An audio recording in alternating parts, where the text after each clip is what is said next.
Assalamualaikum warahmatullahi wabarakatuh. Gimana kabarnya anak-anak? Sehat? Alhamdulillah. Kita bertemu lagi dengan mata pelajaran biologi masih dengan ruang lingkup biologi untuk tema kerja ilmiah. Pada kerja ilmiah terdapat dua subtema, yaitu metode ilmiah dan sikap ilmiah. Apabila suatu saat kalian ingin menjadi suatu peneliti atau ingin membuat suatu penelitian, maka kalian harus melakukan kerja ilmiah, di mana kerja ilmiah harus mengetahui apa saja metode-metode ilmiah. Metode ilmiah merupakan cara atau tahapan tertentu yang harus dikerjakan oleh seorang ilmuwan dalam melakukan suatu penelitian. Orang yang bekerja dalam suatu metode ilmiah disebut dengan seorang ilmuwan. Ilmuwan harus memiliki sikap ilmiah. Apa saja sikap ilmiah?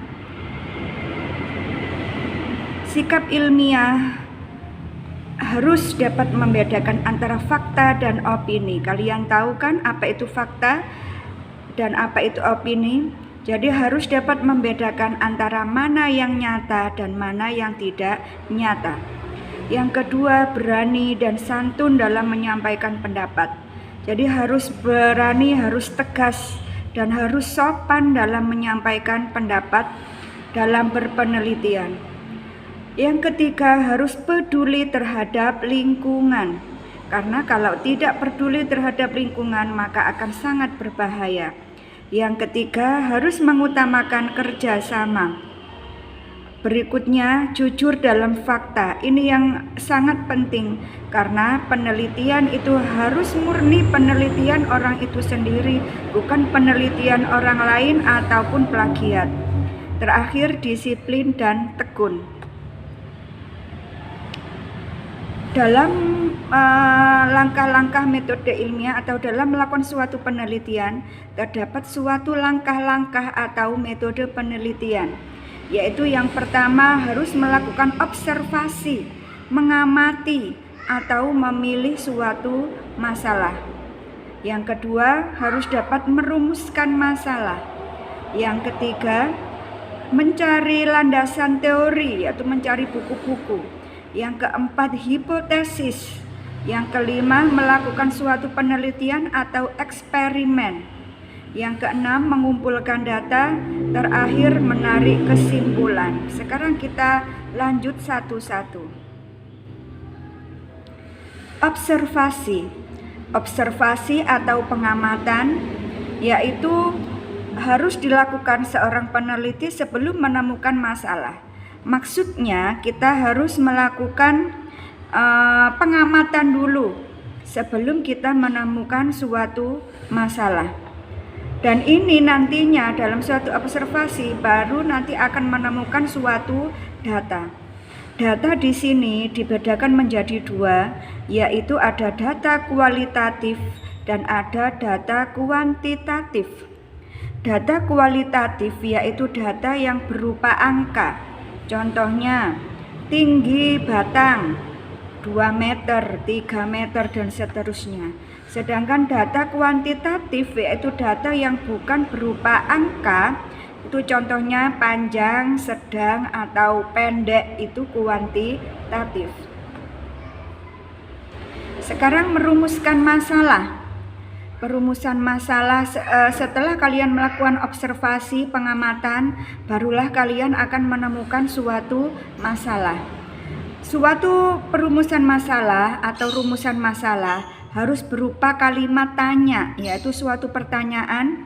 Tentunya kalian sudah tahu ya bagaimana kalimat tanya, harus menggunakan kata tanya. Terus yang pastinya harus menggunakan tanda tanya. Contohnya, kalian observasi tadi, kamu jalan-jalan melihat ada tumbuhan kangkung, yang satunya di bawah pohon, satunya langsung di bawah terik matahari. Dari situ timbullah suatu masalah.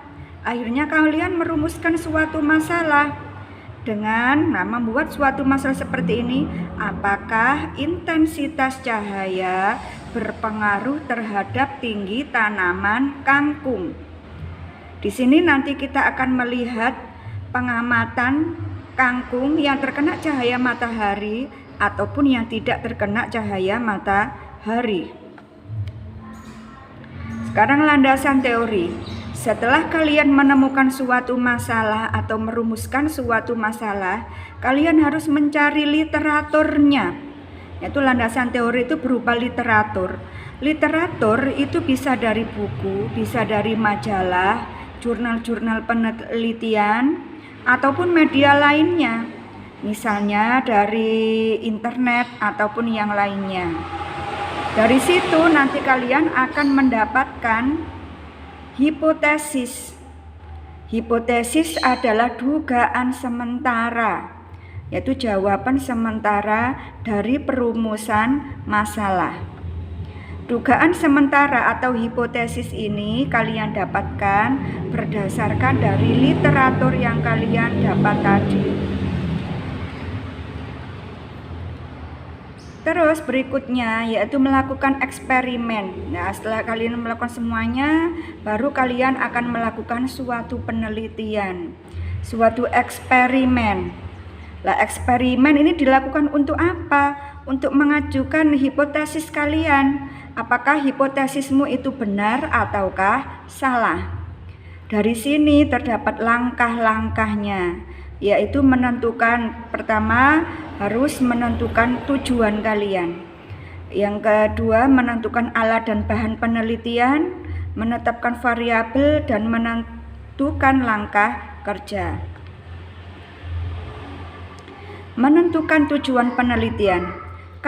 Apa yang kalian inginkan, untuk apa yang kalian ingin dapatkan dari suatu eksperimen tersebut. Jadi itu mengacu pada rumusan masalah kalian. Misalnya tadi kan rumusan masalahnya kan, apakah intensitas cahaya matahari mempengaruhi tinggi batang tumbuhan kangkung. Tujuannya apa? Yaitu untuk mengetahui pengaruh intensitas cahaya terhadap tinggi tanaman kangkung. Jadi untuk mengetahui seberapa besar pengaruh cahaya matahari terhadap tinggi tanaman kangkung. Sekarang alat dan bahan penelitian. Alat, pastinya alat apa saja yang kalian butuhkan untuk melakukan penelitian tersebut. Sedangkan bahan itu bahan-bahannya, itu ya, sudah kalian tahu sendiri apa saja alat dan bahannya. Sekarang menentukan variabel. Nah, ini poin pokok dalam suatu eksperimen. Sebelum kalian menentukan variabel, kalian harus tahu apa sih variabel itu sendiri. Variabel adalah objek penelitian. Jadi apa yang kita amati, apa yang kita teliti, apa yang kita ukur nantinya. Nah, di sini variabel itu sebenarnya ada banyak, tapi yang wajib kalian ketahui itu ada 3 jenis variabel, yaitu variabel bebas, variabel terikat, sama variabel kontrol. Variabel bebas itu variabel yang dapat dirubah secara bebas. Jadi yang bisa diubah-ubah. Apa sih yang kalian ubah nantinya? Yang kedua, variabel terikat. Variabel terikat itu variabel yang dipengaruhi oleh variabel bebas atau akibat dari variabel bebas. Sekarang variabel kontrol, variabel yang dibuat sama. Jadi semuanya harus sama. Kalau tidak sama nanti akan mempengaruhi suatu penelitian. Nah, sekarang saya kasih contoh bagaimana sih contoh dari variabel bebas, terikat maupun kontrol. Nah, dari rumusan masalah yang kita buat tadi ya, apakah intensitas cahaya berpengaruh terhadap tinggi tanaman kangkung? Variabel bebas, variabel yang bisa kita ubah-ubah, yaitu intensitas cahayanya. Oh, satunya ditaruh di tempat yang banyak cahaya, satunya ditaruh di yang sedikit cahaya. Itu variabel bebasnya. Sedangkan variabel terikat, variabel akibat dari variabel bebas. Apa akibatnya jika intensitas cahayanya nanti berbeda? Oh, mempengaruhi tinggi tanaman kangkung. Variabel kontrol itu semuanya harus sama. Contohnya jenis kangkungnya. Jadi misalnya polybag 1 jenis kangkung Cina, ya polybag satunya harus kangkung Cina. Nggak boleh satunya kangkung Cina, satunya kangkung Jawa, nggak boleh. Jadi semuanya harus sama. Ukuran polybag, jadi semuanya harus sama. Besar kecilnya semuanya harus sama. Jumlah pemberian air, misalnya polybag 1 dikasih air 1 liter. Yang satunya lagi harus 1 liter, sama. Semuanya harus sama. Waktu pemberian air pun juga sama. Jumlah benihnya pun semuanya harus sama. Kalau dikasih 2, satunya dikasih 2. Begitu juga seterusnya. Jadi tidak boleh berbeda. Saya kasih contoh lagi yang kedua. Pengaruh pupuk NPK terhadap jumlah daun kangkung. Variabel bebasnya atau yang bisa kita ubah-ubah yaitu pupuk NPK-nya. Satu dikasih 1%, satunya dikasih 2%, satunya tidak dikasih, gitu ya. Jadi yang bisa diubah-ubah. Variabel terikat, apa akibat dari pemberian pupuk NPK tadi? Apa akibat dari variabel bebasnya? Oh, ternyata jumlah daun kangkungnya yang berbeda. Variabel kontrol, semuanya yang harus dibuat sama. Jelaskan ya.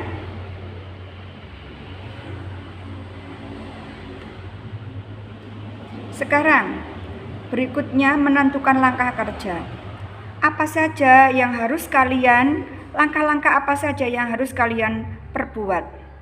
Nah, di sini ada mencantumkan semua kegiatan yang berhubungan dengan penelitian, termasuk perlakuan pada penelitian. Jadi tahap-tahapnya, misalnya kalian mengisi tanah dengan tanah pupuk, terus memberi biji, menyiram air setiap jam berapa liter, gitu ya. Nah, ini ada contoh. Jadi harus kamu kasih perlakuan juga. Di sini contohnya 2 polybag berisi kangkung yang sama. Polybag 1 ditaruh di ruangan tertutup, 2 polybag 2 ditaruh di luar ruangan yang terkena cahaya matahari langsung. Nah, itu tahap-tahapnya itu bagaimana. Ini pengumpulan data. Pengumpulan data itu harus berupa bagan.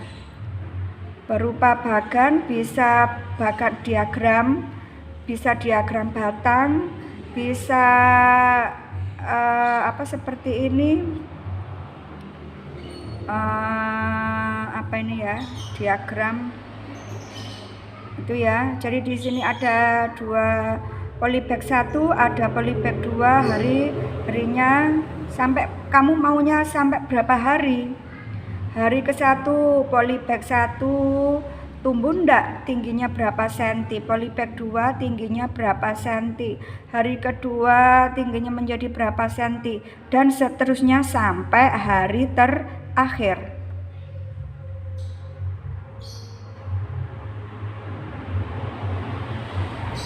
Terus berikutnya menarik kesimpulan.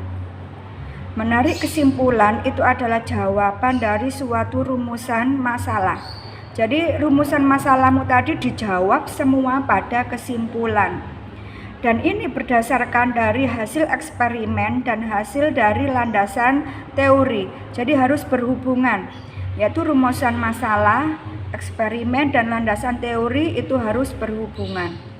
Dan jangan lupa itu harus berupa kalimat singkat, padat, dan jelas. Tidak boleh terlalu luas, tidak boleh terlalu panjang lebar. Nah, sekarang anak-anak tugas kalian hari ini seperti biasa, nanti difoto ya. ditulis soalnya ini di buku tulis, kalian jawab, terus nanti difoto dikirim ke nomor Bu Mardiana. Ini ya, kalau kurang jelas boleh nanti WA Bu Mardiana, kalau nggak jelas nanti saya jelaskan lagi. Oke, sudah sekian. Wassalamualaikum warahmatullahi wabarakatuh.